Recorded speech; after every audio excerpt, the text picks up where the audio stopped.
Hi everybody, it's your old pal Chuck, and I am back with another G.I. Joe 50th anniversary review. This is going to be a very short review, a very brief review, because these are figures I've already covered that have been re-released in the 50th anniversary line, albeit slightly altered. If you haven't figured it out yet, it is the Night Marksmen 2-pack of Lowlight and Night Viper. For those of you who may not remember, Lowlight was actually a relatively hard to find figure in the Pursuit of Cobra line. A lot of stores were wave to wave in ordering these figures, and really until one wave sold through, they wouldn't order another, if at all. So a lot of times you just didn't see a lot of the later wave figures, and fortunately Lowlight was one of them, and it was a fantastic figure. This one, not so much. Next up is another hard to find figure from more recent Joe history, and that is the Cobra Night Viper, done in now a red and black scheme, because re-releasing the Retaliation version from Wave 4 would have made too much sense. I'm sorry, that'll be the last shot, whatever. Just let it through the system.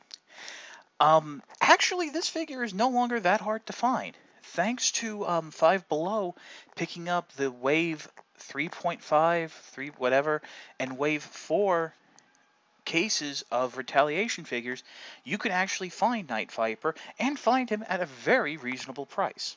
So, right now I just want to focus on the packaging.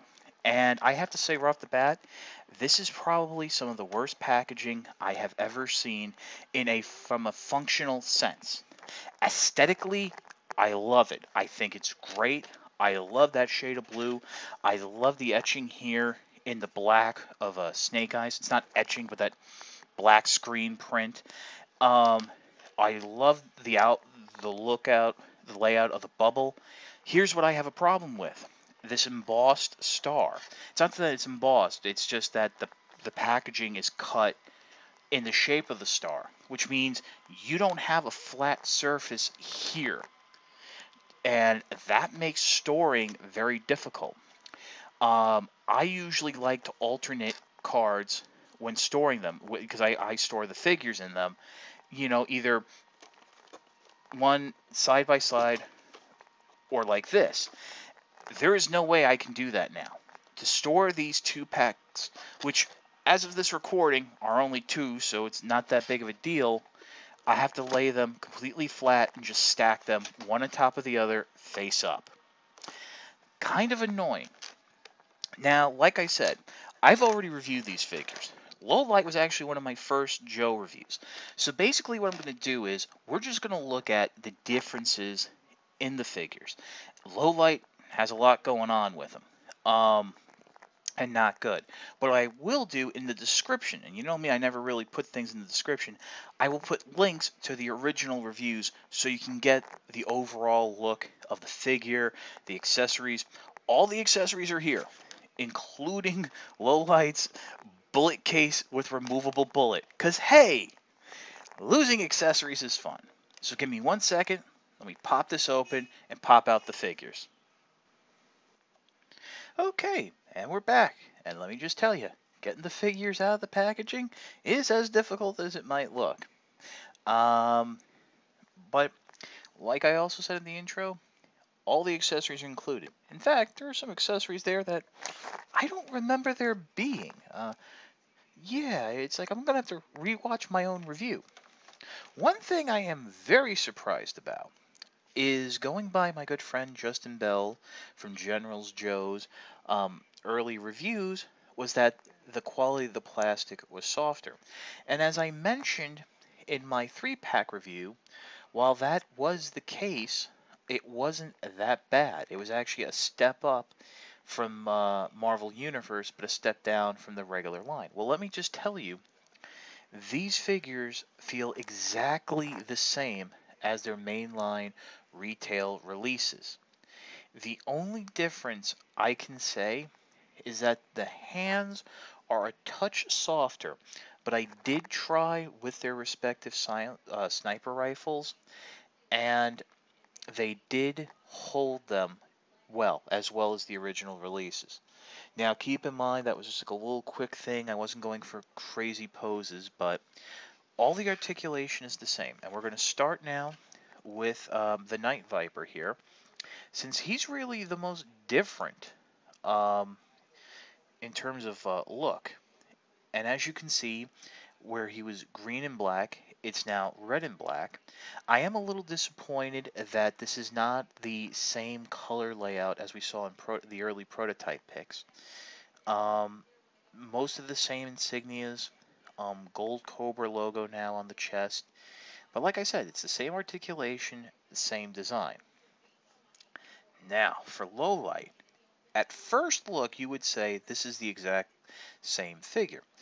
Only difference would be right here, this gold star, which is apparently the new G.I. Joe logo, at least for the 50th anniversary line. I do want to mention this arm is a little loose, not floppy loose, but it is a little looser. And also on this hand, the wrist joint is a little smoother. It's actually kind of nice, but it's not as tight as I remember. The big difference, and unfortunately, this is it right here. And let me clean up the camera that much more so you can really get a look at the face.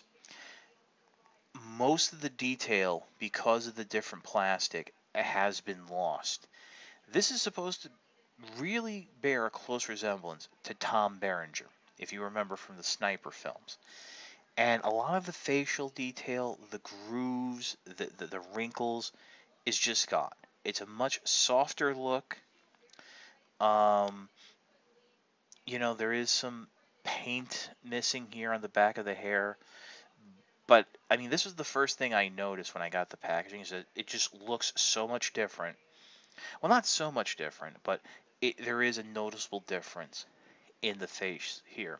And that is like the biggest issue of the set, because everything else is exactly the same. All the same gimmicks, all the same stuff, the double backpacking, whatever. And so, with all this said, again, I have to admit, opening these figures up, my opinions do change. But I can't recommend them. For the price of this set, you can basically get a regular Night Viper for $5 and low light for, I mean, I've seen them most as 20. I mean, right now I see a Night Viper going for about 16 and change on Amazon, but you can get them for cheap. I mean, they're still in Five Below, and they would be in the proper colors.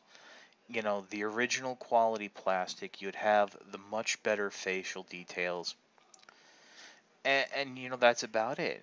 Now I see people going out and buying 2 or 3 of these, and they're buying them to have the Night Viper, the troop build, which means the market is going to get flooded with lowlights. The problem is, I don't see people differentiating that well in eBay auctions and what have you between this and the Pursuit of Cobra lowlight. You really want to get the Pursuit of Cobra lowlight.